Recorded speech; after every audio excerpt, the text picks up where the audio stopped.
दोस्तों, इतिहास की सबसे मजेदार बात पता है क्या है? जो लोग खुद को हमेशा के लिए अजय समझते थे, आज उनकी कहानी सिर्फ किताबों के कुछ पन्नों में बची है।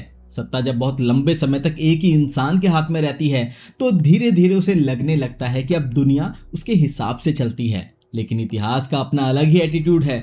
वो किसी की वीआईपी एंट्री नहीं देखता। जब हिसाब करता है तो सीधे करता है। आज की वीडियो में हम किसी मौजूदा देश, नेता या राजनीति की बात नहीं करेंगे।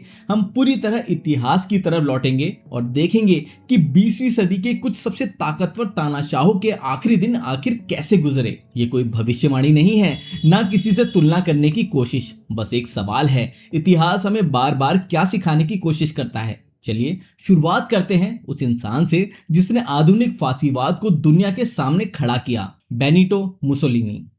31 अक्टूबर 1922 इटली।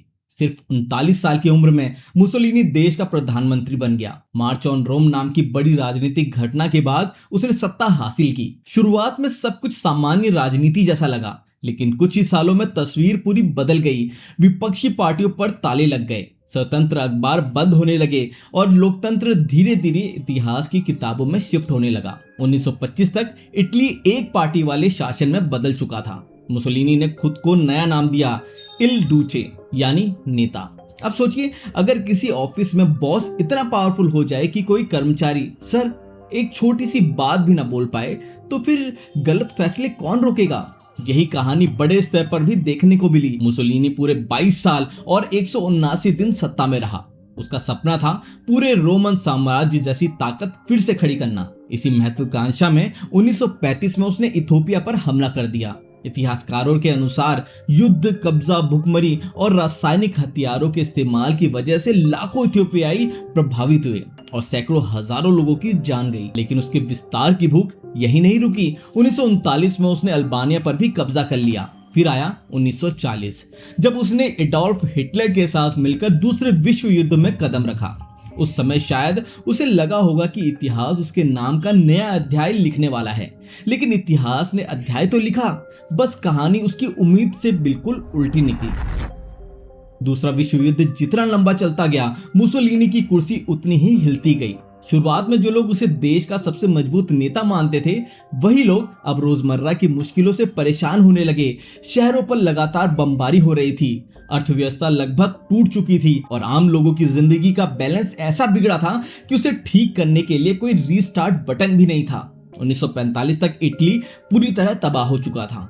युद्ध में 4,50,000 से ज्यादा इटालियन नागरिकों और सैनिकों की जान जा चुकी थी। जिस साम्राज्य का सपना दिखाया गया था, उसकी जगह चारों तरफ सिर्फ बर्बादी दिखाई दे रही थी। अब कहानी में सबसे दिलचस्प मोड़ आता है। 25 अप्रैल 1945 को मुसोलिनी ने फैसला किया कि अब यहाँ से निकल लेना ही बेहतर है। वो अपनी साथी क्लारा पेटोची के साथ मिलान छोड़कर स्विट्जरलैंड भागना चाहता था। पहचान छुपाने के लिए वो जर्मन सैन्य काफिले में शामिल होकर उत्तर की तरफ लेक कोमो की दिशा में निकल पड़ा। प्लान तो ऐसा था जैसे किसी ने सोचा हो कि अगर टोपी बदल ली तो पड़ोसी भी पहचान नहीं पाएंगे। लेकिन इतिहास में डिस्गाइज मोड ज्यादा देर तक काम नहीं करता। 27 अप्रैल को डोंगो नाम के गांव में इटालियन पार्टिजन्स ने उसे पहचान लिया और गिरफ्तार कर लिया। बस एक दिन बाद 28 अप्रैल 1945 को मुसोलिनी और क्लारा पेटोची को फायरिंग स्क्वाड के सामने खड़ा किया गया और दोनों को गोली मार दी गई। लेकिन कहानी यहीं खत्म नहीं हुई। अगले दिन उनके शवों को मिलान के पियाचाले लोरेटो लाया गया। वहां एक पेट्रोल स्टेशन की छत से उन्हें उल्टा लटका दिया गया ताकि लोग देख सके कि जिस इंसान को 2 दशक तक अजय बताया गया, आज उसका अंत भी बाकी इंसानों जैसा ही हुआ। 22 साल और 179 दिन तक सत्ता संभालने वाला शासन 72 घंटे से कम समय में ही पूरी तरह खत्म हो गया। अगर मुसोलिनी का अंत चौंकाने वाला था, तो अगली कहानी उससे भी ज्यादा है। अब बात करते हैं एडोल्फ हिटलर की। 30 जनवरी 1933 को हिटलर जर्मनी का चांसलर बना। शुरुआत में ये एक राजनीतिक नियुक्ति थी, लेकिन कुछ ही महीनों के भीतर लोकतांत्रिक संस्थाएं कमजोर पड़ने लगी।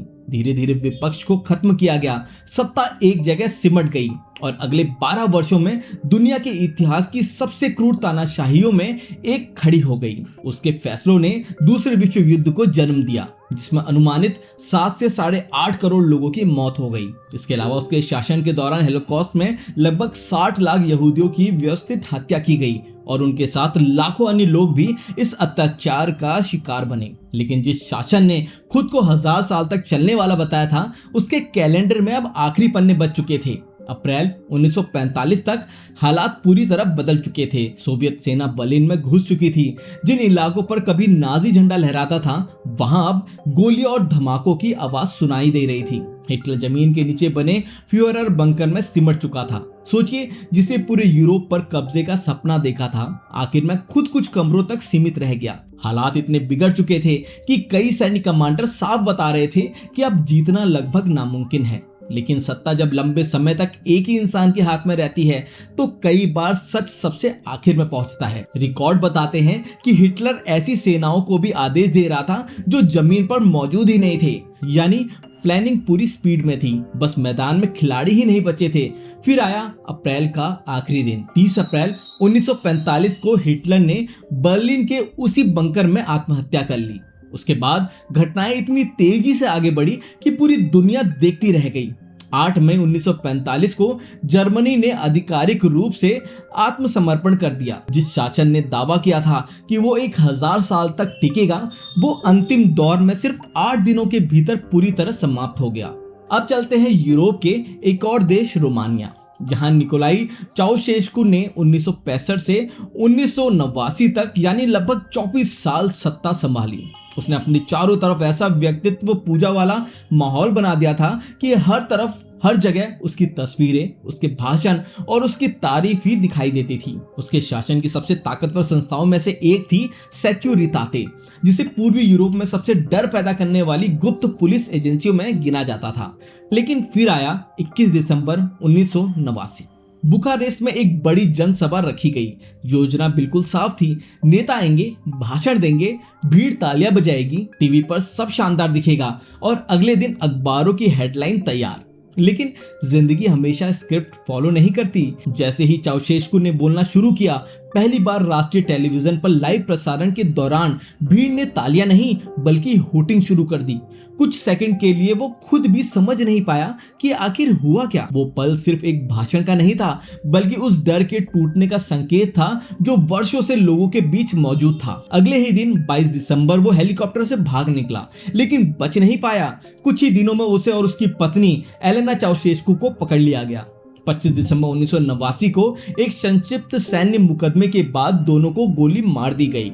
सोचिए, करीब 24 साल की पूरी सत्ता सिर्फ 4 दिनों में खत्म हो गई।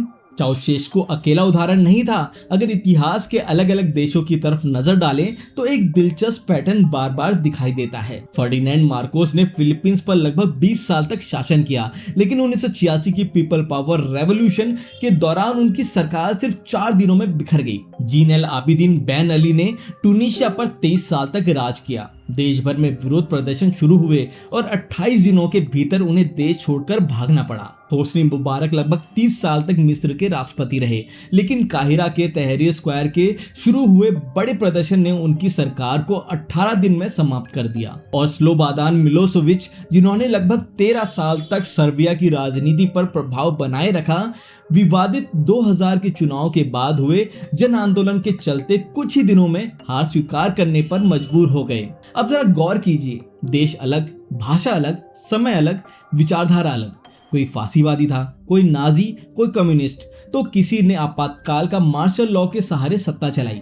लेकिन जब इन सब की कहानियों का आखिरी अध्याय पढ़ते हैं तो एक बात बार बार सामने आती है। सत्ता बनाने में सालों, कभी कभी दशकों लग जाते हैं, लेकिन उसके ढहने की रफ्तार कई बार दिनों में मापी जाती है। जैसे कोई बहुत बड़ा रेत का महल बनाने में पूरा दिन लगा दे और शाम को एक तेज लहर आए, बस कहानी वहीं खत्म। इतिहासकारों ने ऐसे कई शासन का अध्ययन किया है और उन्हें 3 बड़ी समानताएं दिखाई देती है। पहली, हकीकत से दूरी। जब सारी ताकत धीरे धीरे एक ही व्यक्ति के आसपास सिमट जाती है तो लोग सच बोलने से बचने लगते हैं। मंत्री वही बताते हैं जो सुनना अच्छा लगे। सरकारी रिपोर्टों में अच्छी खबरें ज्यादा होती हैं और बुरी खबरें रास्ते में ही गायब हो जाती हैं। धीरे धीरे नेता को लगने लगता है कि सब कुछ नियंत्रण में है, जबकि जमीन पर तस्वीर बदल चुकी है। ऐतिहासिक रिकॉर्ड बताते हैं कि हिटलर उन सेनाओं को आदेश दे रहा था जो मौजूद ही नहीं थी। चाउशेस्कू को यकीन था कि भीड़ उसका स्वागत करेगी, जबकि वही भीड़ उसके खिलाफ खड़ी हो चुकी थी। मुसोलिनी को भरोसा था कि वो निकलकर दोबारा वापसी कर लेगा, लेकिन ऐसा नहीं हुआ। तीनों एक तरह से अपनी ही बनाई हुई जानकारी की दीवार के अंदर कैद हो चुके थे। दूसरी समानता, डर को समर्थन समझ लेना। कई बार लोग इसलिए चुप रहते हैं क्योंकि वे सहमत नहीं बल्कि डरे हुए होते हैं, और जब वही डर कम होने लगता है तो वर्षों से बनी हुई स्थिरता अचानक टूटने लगती है। बाहर से सब कुछ मजबूत दिखाई देता है, लेकिन अंदर की दरारें पहले से मौजूद होती हैं। तीसरी और सबसे अहम बात, संस्थाओं का साथ छूटना। कोई भी तानाशाही सिर्फ एक व्यक्ति के भरोसे नहीं चलती, उससे पुलिस, सेना, नौकरशाही और राजनीतिक व्यवस्था का लगातार सहयोग चाहिए होता है। इतिहास बताता है कि जैसे ही इन संस्थाओं का भरोसा डगमगाने लगता है, उल्टी गिनती शुरू हो जाती है। अक्सर किसी एक प्रदर्शन या एक चुनाव से सब कुछ नहीं बदलता। असली वजह होती है वर्षों से जमा होती गलतियां, जिन्हें एक समय के बाद छिपाना संभव नहीं रह जाता। तो इस पूरी ऐतिहासिक यात्रा के बाद एक सवाल आपके लिए, इन कहानियों में आपको सबसे ज्यादा क्या समान लगा? क्या एक व्यक्ति के इर्द गिर्द बनता व्यक्तित्व पूजा का माहौल? क्या आलोचना के लिए कम होती जगह? क्या हर विरोधी को दुश्मन मान लेने की सोच? या फिर सबसे साधारण लेकिन सबसे बड़ी गलती, ये मान लेना कि सत्ता हमेशा के लिए है? इतिहास कभी बिल्कुल उसी तरह दोहराया नहीं जाता। हर देश अलग होता है, हर समाज की अपनी परिस्थितियां होती है, हर लोकतंत्र की अपनी चुनौतियां होती है, लेकिन इतिहास एक काम हमेशा करता है, वो संकेत छोड़ जाता है। उन संकेतों को समझना या नजरअंदाज करना, ये फैसला हमेशा समाज के हाथ में होता है। तो दोस्तों, आज की वीडियो में बस इतना ही। उम्मीद है आपको ये वीडियो पसंद आई होगी और कुछ नया सीखने को भी मिला होगा, क्योंकि हिस्ट्री सिर्फ पुरानी कहानियों तक नहीं होती। ये हमें बताती है कि बड़े बड़े सिस्टम कैसे काम करते हैं, कहाँ गलतियां होती हैं और कैसे छोटी छोटी चीजें आगे चलकर बड़े बदलाव लेकर आती है। अगर वीडियो अच्छी लगी हो तो एक लाइक कर दीजिए और चैनल को सब्सक्राइब भी कर लीजिए। यहाँ हर वीडियो ढेर सारी रिसर्च, हिस्टोरिक रिकॉर्ड्स और वेरीफाइड डेटा के साथ बनाई जाती है, ताकि आपको सिर्फ फैक्ट्स मिले, फॉरवर्ड वाली यूनिवर्सिटी का सिलेबस नहीं। नीचे कमेंट करके जरूर बताइए कि आज का कौन सा पॉइंट आपको सबसे ज्यादा इंटरेस्टिंग लगा और अगली वीडियो किस टॉपिक पर देखना चाहोगे। तब तक सवाल पूछते रहिए, हर सवाल को वेरीफाई करते रहिए और याद रखिए, जितना ज्यादा पढ़ोगे उतना ही कम कोई आपको आसानी से बेवकूफ बना पाएगा। धन्यवाद।